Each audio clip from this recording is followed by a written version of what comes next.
जय माता शीतला की। आज मैं आपको माता शीतला की एक चमत्कारी और सच्ची कथा सुनाने जा रही हूँ।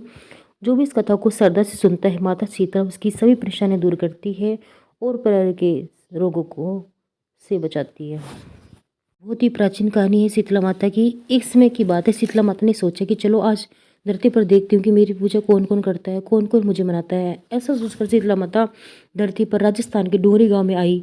माता शीतला गांव के गले में घूम रही थी। तभी मकान के ऊपर से किसी ने चावल का उबलता हुआ पानी नीचे फेंक दिया, तो वो पानी शीतला माता के ऊपर जा गिरा। शीतला शीतला माता के शरीर पर फफोले निकल आए। शीतला माता का पूरा से जलने लगा। गांव में इधर उधर भागने लगी और कहने लगी कि मैं जल गई, मेरा पूरा सिर जल रहा है, कोई मेरी मदद करो, कोई मेरी मदद करो। लेकिन गांव में किसी ने भी माता की मदद नहीं करी। अपने घर के बाहर एक कुम्हार बैठी थी। उसने देखा कि यह बूढ़ी बहुत जल गई है, उनके पूरे शरीर पर फफोले निकल गए हैं और वो अपने शरीर की तपन को सहन नहीं कर रही है। तब वह कुम्हारन बोली, माँ तब वो कुम्हारन बोली, माँ तुम यहाँ कर बैठो, मैं तुम्हारे सिर पर ठंडा पानी डालती हूँ। तब कुम्हारी ने उनके ऊपर करवे से ठंडा ठंडा पानी डाल दिया और बोली, माँ मेरे घर में रात की बनी हुई राबड़ी रखी है, तुम को ला कर देती हूँ। जब उससे बुढ़िया को दी तो ठंडी ठंडी राबड़ी दही खाया तो इसके शरीर को ठंडक मिली। तो बोली, बेटी मेरे सिर में देख, मेरे सिर में से जुएं निकाल दे। तो उसने देखा कि उसके सिर के पीछे भी एक आँख है, जिसे देखकर कुमार डर गई और वहाँ से भागने लगी।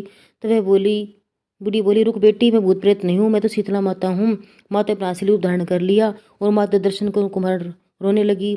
बोली, माता बोली, बेटी तू क्यों रो रही है? कुमार हाथ जोड़कर माता से बोली, माता मेरे घर में चारों तरफ दरिद्रता है, मैं आपको कहाँ बैठाऊँ? मेरे घर में ना कोई चौकी है ना ही आसन है। शीतला माता प्रसन्न होकर उसको कहा। घर के बाहर खड़ी गधी के ऊपर बैठ गई और एक हाथ में झाड़ू दूसरे हाथ में दलिया लेकर उन्होंने कहा, मैं तेरे घर की दरिद्रता को झाड़कर डलिए में भरकर फेंक दिया और बोली, बेटी मैं तेरी सच्ची भक्ति से प्रसन्न हूँ, अब मुझे जो भी शब्द चाहिए मुझे मांग ले। तब कुमार हाथ जोड़ बोली कि माता आप इस गांव में स्थित होकर रहिए। जिस प्रकार मेरे घर की दरिद्रता आपने दूर करी है, वहीं जो भी व्यक्ति फागुन मास की अष्टमी पर भक्ति भाव से आपकी पूजा करे, आपको ठंडा जल और ठंडा भोजन और भोग लगाए, उसके घर में दरिद्रता आप स्वयं दूर करे। माता ने उसे तथास्तु कहा और बोली, तू इस करवे का जल अपनी झोपड़ी के छिड़क लेना, कल सारे गांव में आग लगेगी लेकिन तेरी झोपड़ी नहीं जलेगी। ऐसा कहकर माता अंतर्धान हो गई। तुम्हारे ने कुमार ने ऐसा ही किया। रात हुई तो सारी नगरी में आग लग गई, कुमार की झोपड़ी बच गई। देखकर नगर के राजा ने कुमार को बुलाया और उसने पूछने लगा कि तुम्हारे घर में सारे नगर में आग लग गई लेकिन तुम्हारी झोपड़ी कैसे बच गई? कुम्हार ने राजा को शीतला माता की कृपा की सारी बात बता दी। बोली, मुझे शीतला माता की कृपा हुई है। उसी दिन से राजा ने पूरे नगर में ऐलान करा दिया कि अब से शीतला माता अष्टमी के दिन किसी भी घर में चूल्हा नहीं जलेगा, हर घर में शीतला माता की बासी भोजन का भोग लगाया जाएगा।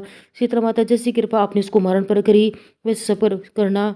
कथा को कहते सुनते हम कर भरते सब पर करना। बोलो शीतला मैया की जय।